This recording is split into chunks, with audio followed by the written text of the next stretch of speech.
الله وبركاته. الحمد لله رب العالمين والصلاة والسلام على أشرف الأنبياء والمرسلين أما بعد. محترم ناظرین، آج کے درس میں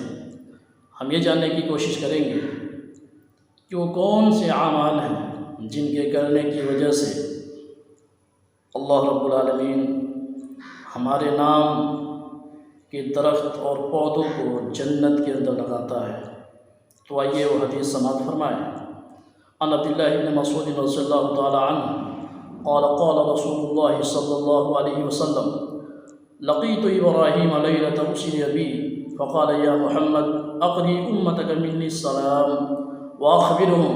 أن الجنة طيبة التربة عذبة الماء وأنها قيعان غراسها سبحان الله والحمد لله ولا إله إلا الله والله أكبر. رواہ الترمذی حدیث نمبر 3463. حضرت عبداللہ بن مسعود رضی اللہ تعالیٰ عنہ وہ بیان کرتے ہیں کہ رسول اللہ صلی اللہ علیہ وسلم نے ارشاد فرمایا کہ معراج کی رات جب میری ملاقات حضرت ابراہیم علیہ السلام سے ہوئی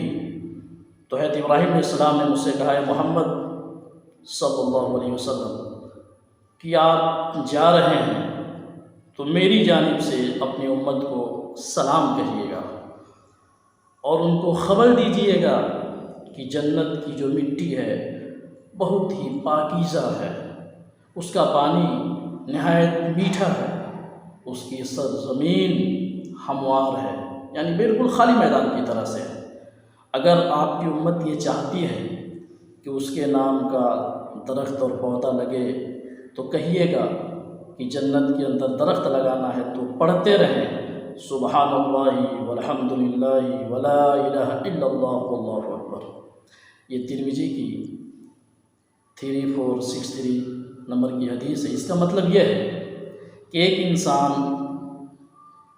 فرائض کو مکمل پابندی کے ساتھ ادا کرتا ہے، وہ شخص توحید پرست ہے، اور ساتھ ہی ساتھ اگر وہ آدمی ان کلمات کا ورد کرتا ہے ہمیشہ جب بھی اس کو موقع ملے، اس کے لیے کوئی شرط نہیں ہے کہ نماز کے بعد جب بھی اس کو موقع ملے وہ پڑھتا رہے سبحان اللہ والحمد للہ ولا الہ الا اللہ واللہ اکبر، جتنی بار پڑھے گا اللہ رب العالمین کی جانب سے اس کے لیے اتنے ہی زیادہ درخت، اتنے ہی زیادہ باغات جنت کے اندر لگائے جائیں گے. اللہ رب العالمین سے دعا ہے کہ مولا ہم تمام لوگوں کو زیادہ سے زیادہ ان کلمات کا ورد کرنے